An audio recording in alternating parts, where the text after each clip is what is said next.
Welcome back, everybody, to the What Worked for Me podcast. Today I have David, who has successfully been able to lose a little over 70 pounds and is feeling better than ever. David, is there anything else you'd like to introduce yourself in with before we get started? I guess the only thing is that I did it in my late 40s, which is something that not a lot of people do. So it's something I'm very proud of that I was able to make these changes later in life. Awesome. Yeah, we'll even dive into that. I think that'll be a good thing to maybe explore how it might be different than for someone earlier on. So, before we get started with your weight loss, how did you find yourself at the place where you needed to lose 70 pounds? How did you get there? I struggled with weight my whole life. As a kid, I really big into sports. I played tennis 5, 6 days a week. I played hockey. I'm Canadian, so I lived on my skates. And then at 17, I had an injury to my shoulder, and I stopped playing tennis, and eventually stopped playing sports. And I was a small kid. Like at 17, I think I weighed 140 pounds. I went to university, and I gained the freshman 40, I think. By the time I left first year, I went from 140 to 180, and it just Amazing kind how of that happened. progressed. Oh, yeah. I just first time being on my own, I just started eating. Everything was fast food. I didn't like it was pizza and McDonald's and whatever I could find that I didn't have to cook. And I basically lived that life for the next 27 years on and off. I mean, I had ups and downs. There was always times I got married, I lost some weight.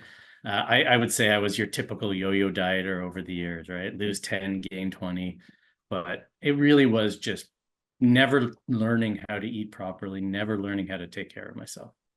I think that sounds like that pretty common trend. So where did you find yourself heaviest? I think you said it was around like 225. Is that where you started out at? Yeah, 225 was when I weighed myself. So I'll tell you a little bit more about that. I went on a trip to Dominican Republic with my family. And when we got back from that trip, my mom had sent me a picture of me and my daughter, and I looked at the picture, and it's one of those things where I always knew I was overweight, but when I saw it in that picture, I was like, wow, I couldn't even believe it, like what that picture looked like. And I decided I needed to make changes, but I like got on the scale shortly after that, and I couldn't believe that I was 225 pounds. I'm only 5'7", so 225 pounds is a lot to carry. Yeah, no, that is a pretty big amount for your frame. So is that what kind of spurred on the changes then? You saw that picture, you realized, hey, I got to start making some changes, and then that's kind of where. Yeah, yeah. I mean, yes, and that was the what started it. I mean, there's a whole. I guess I can get into the whole story behind that. So seeing Yeah, that picture, please, please. the one thing I will tell you is that so my father had passed away at 68 from a heart attack, and he was overweight most of his life, also a yo-yo dieter. And when he did lose weight, it was always in the most unhealthy ways.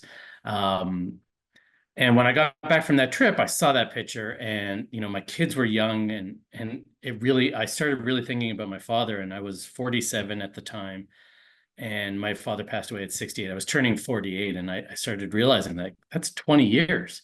Like, it's not a long time. And I was looking at myself, and all I could see was my dad. I kept seeing my dad in that picture, seeing our family vacations, and thinking back to him at that size, and knowing that I might only have 20 years. And I got on the phone that day with a coach that I knew, and made the call. That makes sense. And so you went first, that's sorry about your father. That's always really hard. Thank, It's hard when yeah, people thank you. pass early because of health related things. Yeah. So that was the thing that sparked was, realizing that, hey, I don't have a lot of time left. I might end up kind of leaving earlier than I need to. You immediately started with a coach, which I think is a great idea to start with someone who has some expertise. Did you change diet or exercise? What were the things that changed to help you start losing weight? Yeah, so right away she changed my diet. So the good thing I think for me is I always loved to cook. So I was always cooking. As I got later in life, I learned how to cook, and I loved cooking. It was kind of my relief from my high stress job at the time. So she got me. So her method is counting macros, right? So calories and macros, and she got me basically to understand how to feed my body properly. I never really, even when I was trying to eat healthy, I never really understood what that meant. Right. So, for her, it was really just, okay, she was great in the sense that she kind of took me through the process very slowly because she knew I needed a lot of help. And we didn't do anything drastic to start. It was really just kind of monitoring what I'm eating, writing everything, learning how to track food, learning how to weigh food, learning what my body needs, what my body doesn't need. And that was kind of the first steps with finding a coach. So Awesome. When you brought macros, was there any um like what were your macros? Do you remember your macro goals? Do you still use macro goals? I still, yeah, I still track my macros when I'm trying, depending on what stage of kind of my body. I'm in a body recomposition now, so I was bulking in the summer. Now I'm cutting Yeah. again, so I do track my macros when I cut. My macros at the time, I know I got down to at one point I was eating just over 1,800 calories, 1,850 calories. I think it was 175 grams of protein, and then kind of filling it out the rest. It was really focused on protein and Yeah. calories, High protein, and then then carbs letting, and fats balancing. yeah, yeah. Okay. But I think we started even high. We started around 2,200 calories, um, 2,200 calories, and then we just kind of moved down until once I got used to learning how to track my macros and learning how to feed myself properly. Makes sense. Awesome. So that was the nutrition side of things. How long did it take you to lose the weight, and how much weight did you lose? So I lost around 65 pounds, and it took me 18 months. Okay, That perfect. So was, yeah, that's I was pretty slow. And the other thing that we did was, so we were trying macros, but there was, I cut out. So the one thing I was doing was riding a Peloton all the time. I thought that yeah. would help me lose weight, but it wasn't working. And she got me walking. So I walk, my work was about a 25-minute walk from my house. So I just started walking every morning to the office, every afternoon back home. And then I have a dog. So I was getting in 10 to 15,000 steps a day. That was our goal for the first, I think, 6 months. Okay. And Just that was steps the and diet. primary exercise that you were using, Yep. was just the walking. Yep. Yep. All right. And so how long ago was this that you lost the weight? That was, so I'm 51 now. I started at 48, so 4 years ago. Perfect. How have you been able to maintain for the last 4 years? What strategies have you used? So I've really, and I will say, one of the reasons I worked with my coach for 18 months was because one of the things that she really helped me with was understanding maintenance. And I had to do it about 3 times before I got the hang of maintenance. So the first time, I think I lasted a month. I was in maintenance, and by the end of the month, I started kind of eating everything, and my weight was starting to go up. And she reined it back in and got me back into a deficit, got me down, and then once that was done, we got back into maintenance, and I think I lasted about 6 months in maintenance. And again, it was figuring out how many calories I could eat, how much protein I should be eating. At that point, I was lifting weights quite frequently. I was going to the gym 5 days a week, so it was a little different. But and then that was around 6 months before I finally cracked. And then the last time I was able to kind of figure out maintenance and figure out how to. She also helped me kind of understand how to move in and out of maintenance as I needed to. So I didn't need to keep going back to her each time. But I think really learning what my maintenance macros was and my calories. So I know that I'm around 24 to 2,500 calories. I'll maintain my weight. And I have the strategies that I've used. So I just kind of keep eating like that. And I think for me, one of the great things about macros was it was easier to move into maintenance because I didn't really restrict anything. It was really, I was still eating carbs. I was still eating fats. I was eating a lot of protein. You okay? Yeah. Yep. Yeah. Sorry. Okay. Water down the wrong way. Yep. Yeah. Try to do that Um, discreetly, and that did not work. I yeah. apologize. No, no worries. No worries. But and for me, I think that's the great thing about it is I didn't really have to, because I never really took foods out. I was just increasing what I was already eating. So it kind of became, once I realized that, it became pretty easy to maintain the weight. I really like that. So you basically are saying you eat almost the same thing, and then you just fluctuate how much based off Yeah. you're trying to gain or you know.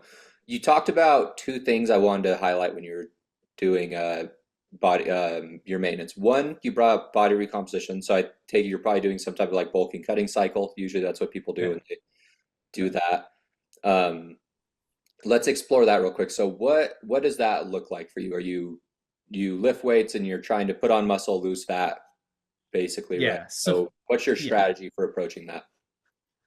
So right now, actually, my strategy is a little all over the place because I started doing CrossFit, which I actually fell in love with, which has kind of stopped my bulking. But so one of the things that she got me into, I had never really worked out, but what happened was I'd always done some cardio, but never lift weights. And then I think it was about the 6 month mark. A friend of mine had planned a trip to go heli skiing, which is skiing up in like you get taken up by a helicopter. So the one thing they said to us is you have to be in fantastic shape. You have to have strong legs. You have to be able to like aside from cardio, your legs are going to be pushed to the limit.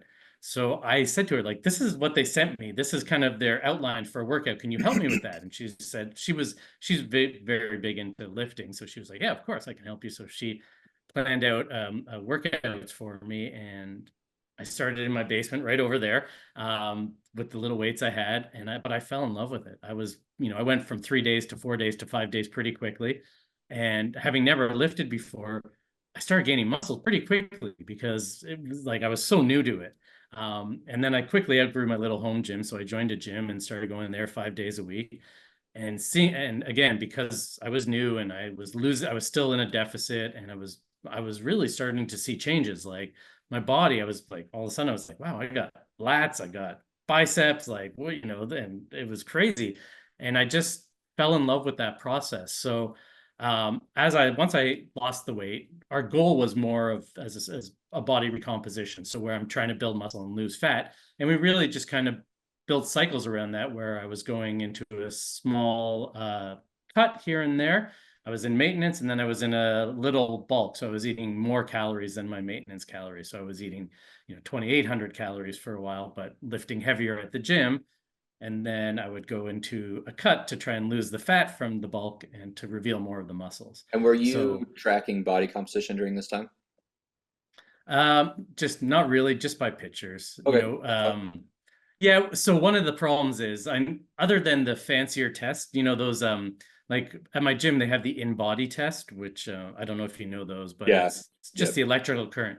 I have a metal plate in my leg from a hockey injury, and it Oh, screws up all those tests unless you go do like a a bod pod scan or a a full DEXA. yeah, yeah. Any of the electrical currents, it messes up. Like when I do it, it'll tell me I have like 12% body fat. I'm pretty sure Well, that's not accurate. I mean, I hey, wish. at least it's good news, right? Apparently, you just need Yeah, a metal plate. Man, it sounds like yeah, you've lived a pretty exciting life, jumping out of helicopters and metal plates in your leg, and that yeah. that sounds pretty great. Well, the metal plate wasn't that. That was a hockey injury. I went right into the boards, leg first, broke my leg in 3 spots. That was not fun. Oh no. So this I do want to use this kind of a segue though. It sounds like you're starting to do some really pretty intense stuff. CrossFit and Yeah. jumping out of helicopters and all this type of stuff. How, I mean, do you think that even would have been possible beforehand?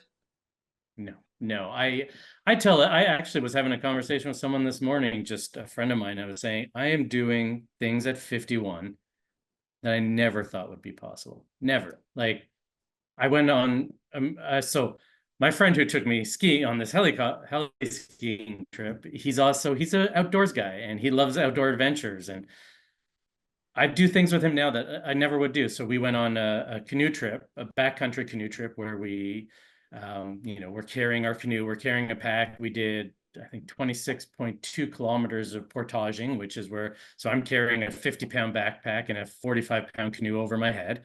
And we did, our longest one was 2.2 kilometers at one time, but, it's things that at 5 years ago, and it wouldn't have even been imaginable for me. A trip like that would have killed me. I mean, just realistically. And I love it. I love that I can do things, especially at 51. I'm at the gym. I'm doing CrossFit now, which is I fell in love with the community. I know it's a people, it's a cult, but which I totally get because it really is. But I'm out there working out with like guys in their 20s, early 30s, and and I think that like in my 20s and 30s, I was sitting on my couch eating pizza. I could never have done this. Yeah, So I love it. Yeah, good for I love you. it. That's awesome. I love to see the Thank you. passion that you have for it. One other Yeah. thing I'd love to touch on, because you brought up that reflecting on your family was a big part of your change. Mhm. How has this lifestyle change and losing weight affected your family?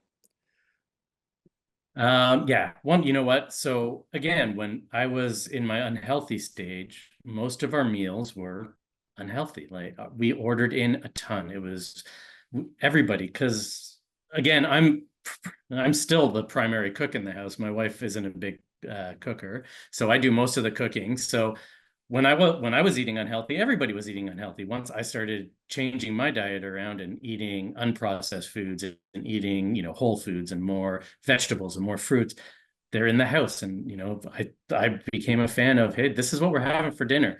You either eat it or you don't, right? There's no more, we're not ordering in pizza.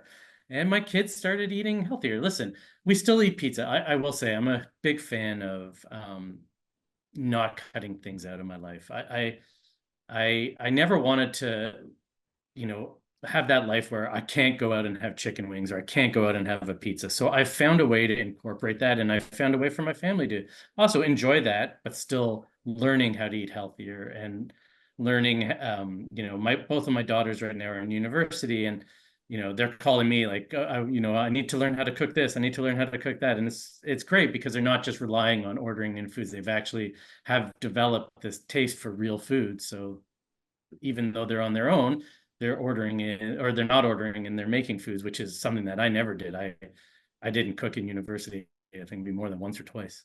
That's great. So it looks like you're passing on some of those better traits. You said you figured out a way to still be able to enjoy the foods you like. Can you give me a more detailed example of how that works?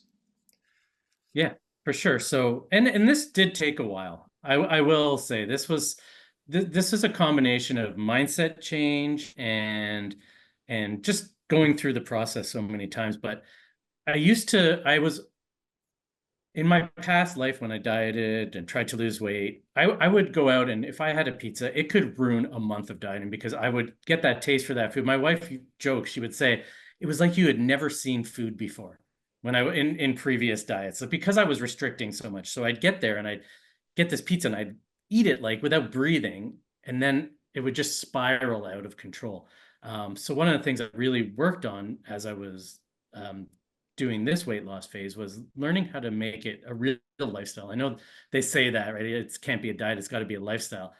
And there is a real truth to that because if you cut out everything you like, you're never going to be able to do it. So, the first thing I learned was not feeling guilty if I have a pizza, because that was the I think the biggest obstacle to get over. Overeating, indulging in something you really want, and realizing that it's not going to affect you. One pizza isn't going to make me gain back all the weight, and just getting back on track the next day. So that was part of it. And then the other part was learning how to eat it in moderation, right? So a perfect example lately on Thursday nights, me and my wife, my kids, because my kids aren't home, I take a break from cooking and we go to a local pub. And I really love chicken wings. In the past, when I wasn't watching what I was eating, I could go there and eat. We'd order nachos, I'd have chicken wings and fries and a couple beers. Now we go out there and I get an order of chicken wings, I get a Greek salad. Sometimes I'll have a beer if I'm in the mood, or else I'll just have water. But I still get to enjoy the chicken wings, which really are the thing I wanted out of this. So I don't feel bad about it because I've learned that again, it's this mindset of good food, bad food. Once you get rid of that and just realize it's all food and it's just a matter of whether you overindulge in it or you don't, then you can eat pretty much anything you want. I really like that. How did you, I know you touched on this a little bit. You kind of talked about how like you used to be on a more restricted diet, and then if you ate anything, you'd kind of get into that like binge mentality. I see that a lot, that people struggle with that. Is there anything that you did specifically to help break that, to reel yourself back in? So like once you say, okay, I'm gonna enjoy these chicken wings, how do you then stop it and be like, okay, but now I need to get back into doing what I'm doing. Yeah, for me, a lot of that was I was lucky. My coach was very good at helping me through those, and I learned. It really was learning. But I will say the other thing is the fact that I wasn't on a restrictive diet, like so because my diet was a very well balanced diet where I was still getting carbs, I was still getting fats along with my protein. So, a typical dinner for me might be, you know, I want to say like a steak and I'll have roasted potatoes and vegetables. So it wasn't like I was ever cutting out carbs to the point where you're craving it. Because trust me, I'll tell you a story. When I was at one point, I had tried, I guess it was some variation of keto. It was before keto got popular, but it was just basically cutting out all carbs. And I found myself one time, I dropped my daughter off at an activity and there was a pizza place there. And I was sitting in my car with a large pizza eating it because I was just craving carbs so much. Yeah. Um, so when you don't have that kind of where you're craving it, it helps. But the other thing was like, just kind of constantly having it reinforced in my head that it's okay to have a bad day of eating. It's not going to ruin your progress. One day isn't it's my coach used to always tell me you're one meal away from being consistent again. So, you have that bad meal. The key is what you do the next day. So it's either a lot of my old days after I would have a bad meal, I would wake up and be like, okay, I can't eat anything today. I gotta like, I had way too many calories yesterday, so today is nothing. And then by Yeah. the end of the day, I'm starving and I start eating again, and it just spirals out of control. But once I got into the habit of, okay, that happened, sometimes it's planned, sometimes it's not, right? Sometimes you go in with a plan, like I'm going to that restaurant, I'm going to eat healthy, and you don't. And I just stopped feeling bad about it and just got right back into my routine. And I didn't worry about if I gained a pound overnight because I knew it would come right off if I just got back in control. I just gotta got used to those fluctuations. Speaking of Yeah. that, was there when you lost the 65 pounds, was it a straight shot? Did you hit any walls during that time period?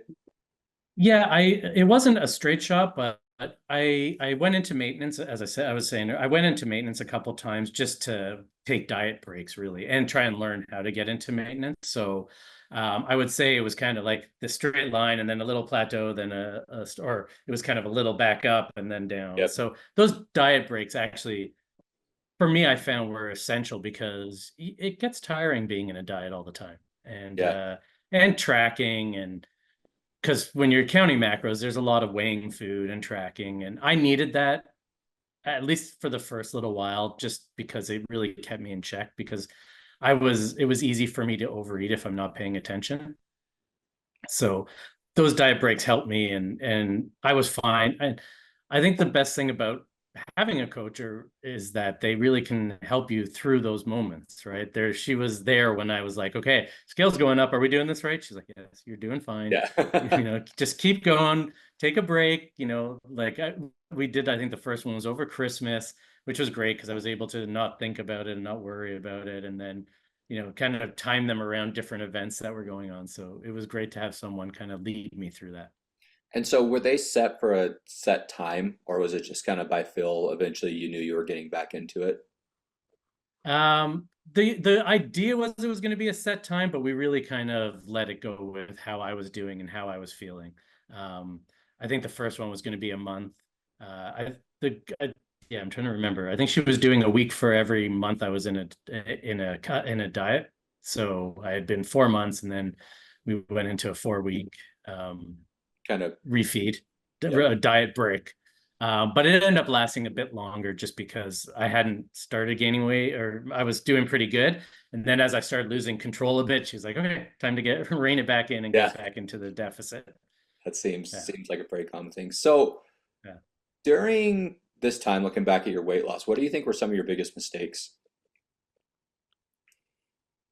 Some of my biggest mistakes, well, overtraining for me was one of my bigger mistakes because, as I said, I fell in love with the gym and so I got into this routine where I was working out way too much, way too hard, especially when I was trying to lose weight, and that would it led to a few injuries. So there was that. What were some of my biggest mistakes? How did you figure Um, out like when to stop? How did you know, okay, this is too much, this and I need to stop right now? I was getting injured pretty consistently. You know, it was my back and then my shoulder, and I mean I was exhausted all the time. I was never giving my body a chance to recover. Um, so recovery, I think, is if you're in the work, if you're working out along with it, is learning how to get recovery.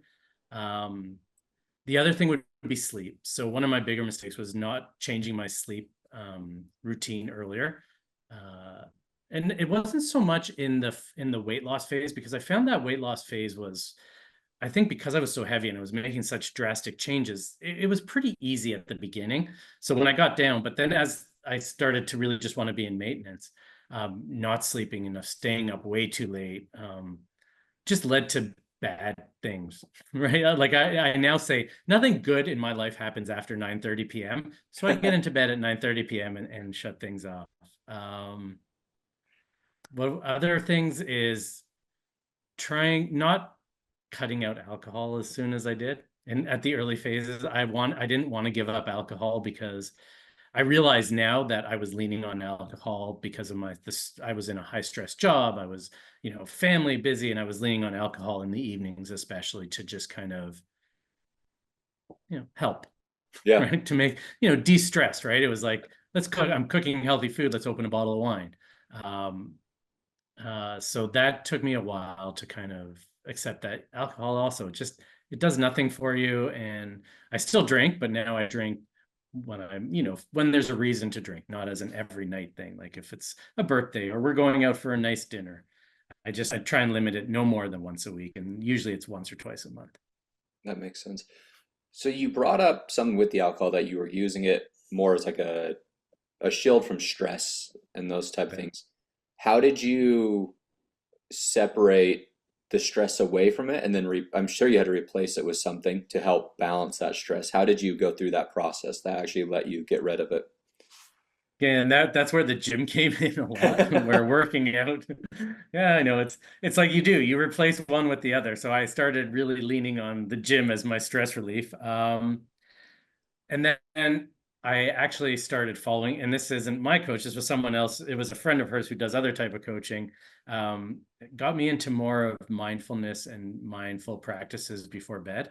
So she helped me set up my bedtime routine to journaling, gratitude. I got onto a few supplements for sleep that helped my sleep. So I think that was a big change too, was really learning how to kind of express myself to get out my stress. So writing it down, like writing what was my stress, what was my day like, and being able to talk about it. So, which I started therapy for that, just learning how to talk about the stress of my day-to-day life, because I was working in a very, very high stress job at the time. Right. And you said at the time, so I assume that you moved out of that. What were the supplements that you were taking for sleep? Just out of curiosity. So my sleep routine, and I still do it. So my sleep Yeah, routine please go through. is, I'd love to hear yeah, how it works. magnesium 3 and 8. No, magnesium, yeah, 3 and 8. Magnesium 3 and 8. No wait, now I'm getting them. L 3 and 8 and magnesium. Citrate, probably. No, it starts with a T. Magnesium. Okay. I've been taking it for so long I forget. No So worries. L, Magnesium and then an amino yeah, acid is what it sounds like. yeah, and GABA is the other Okay. one. Yeah. And So those really they've help helped. a Yeah, they lot. help. I'm not a. I've again, because of my job. So a few things. My job being very stressful for a long time, so I do have high blood pressure that even with the weight loss, I haven't been able to correct, and that there's other complications for that. So sleep for me was never a good thing. Just I've never been able to get a full night's sleep. But the sleep supplements, actually, what they have done for me is my first, like from 9:30 till 1:30, I get really good sleep. And that Awesome. really helped a lot. Yeah. I So track it and I do track my sleep too. So makes with sense. the Aura ring. Yeah. Oh, cool. Yeah, I'm familiar Yeah. with that. Are you, and then the mindfulness practice was the other thing. Did you see any uh sleep and like impaired sleep's really common in people who are overweight? Did you start sleeping better as you lost weight, or did that have no? Yeah. Yes. Yeah. I did start sleeping better. So I snort when I was overweight, stopped snoring. So everyone in my house slept better once I lost weight. My wife stopped having to poke me every few hours. Yeah, and I just sleep was a lot easier. I just falling asleep. That was the biggest difference, I think. Falling asleep when I lost weight was a lot easier. Although, and the mindfulness stuff really helps falling asleep quicker. And that's the journaling and all of that. That's Yeah. what you refer to as mindfulness. Yeah. Yeah. It's Yeah. That brain dump. It's like that brain dump, getting it out of your head amazing. so you're not laying in bed thinking about everything. It's already down on the paper and you've moved on from it. I something that I've noticed as I've done these interviews is it's amazing how many things sometimes have to change to really progress your health to the next step. You know, like I'm sure Yeah, if you would have it really told, is. you 4 or 5 years ago, like, hey, by the way, like one of the missing links is you need a journal at night and Yeah. take better, you'd have been like, no way. That's Yeah. No. that's not gonna be that's not Yeah. gonna be the case. Yeah. No, it would never. And I do, as a man, unfortunately, men are we're very kind of typical about this stuff. Like I would have thought Aren't we? 5 years ago, I would have thought it's crazy. Like that's hoo-ha, like nobody Yeah. that doesn't really work, but it really does. So, has there been anything else that you've had to incorporate that you think is valuable that maybe isn't, the gym or nutrition that's really helped you with maintenance or with your weight loss? Um, For me, I mean, I guess it's movement. It's getting outside. I will say, like, I'm a huge fan of now where I never used to go on hikes or just be outside. I think that being outside is just so great for our mental health, and a lot of this transformation is mental health related. We get overweight, and I'm sure if I sat down and really went back and thought about it all starts in our mind, right? We're not trained to overeat. It's some trauma that we had at some point in our life that gets us there. So for me, being outdoors, being in nature, they talk about forest bathing, which again, a few years ago I would have thought was crazy, but now my wife and I go for hikes on the weekend, and just being out in nature, I find is so it just calms me and it makes me feel better. So That's great. I think it's really valuable to look for those one or two things that you kind of need to balance everything yeah, out. So I'd like to start 100%. getting things wrapped up, but one of the questions I always love to ask everybody is if you were going to give one of our listeners just a piece of advice at the very beginning of their journey, what do you think like your one piece of advice for someone would be? So for me, I think finding someone who can help you through the process, the accountability, and whether it doesn't have to be a coach. I know not coaching isn't for everyone to find a coach, but having someone to be there to just help you through those ups and downs, because there are ups and downs. And everyone, you can find all the information you need. It's all out there. If you want to find weight, how to lose weight, the best ways, and how to get into a caloric deficit, it's out there. But having that accountability, because there were times when I was like, I don't know if I can do this. And not just having my coach, but having a supportive partner. I had a friend who was there who was like, I could lean on. Having people around who support you and who know about your journey, to me, was invaluable, because there were many days I could have given up. But getting that kind of, you're doing amazing, keep it up, don't fall, don't quit now, you got this, was so, I found, was for me, was superpower. That's great. I really love that. The support system is a necessity, I think, for a lot of Yeah. people. So, Yeah. Yeah. well, I just want one more thing about oh, that. no, I think please, a lot of we can go people, as long as yeah, you want. I think a lot of people don't realize that. And I've talked to people who have partners that don't get it. Like, you have a partner who's never had to struggle with their weight, and you're like, listen, I can't have chocolate and chips in the house. And they're like, yeah, but I love chocolate and chips. And it's like, all of a sudden, you're eating the chips and chocolate because it's there. The number one rule is, if it's in your house, you will probably eat it. Right. Like, I think anyone who's gone through trying to lose weight knows that. Guilty. And yeah, right. And not having even a supportive partner, and trying to and learning how to get them on the same page, so they're like, okay, this is what's best for me, it's best for our family, it's best for everyone around, is so important. That's great. No, I really love how you said that, and I think you have to structure everything to make yourself win. It's a complicated Yeah. fight, and there's a lot of little pit holes. And so if you don't have a support system and a good structure, it's really, really common that you Yeah. don't make it. So Yeah, That for sure. that's all I had. Thank you so much for your time. I learned a lot from you. Sounds like you've really come a long way, and I think the scale is Thank only you. a reflection of the true growth that you've had. So, thanks for sharing your insight, and we'll just wrap it up there. Great. Thank you very much, Michael. I really enjoyed that.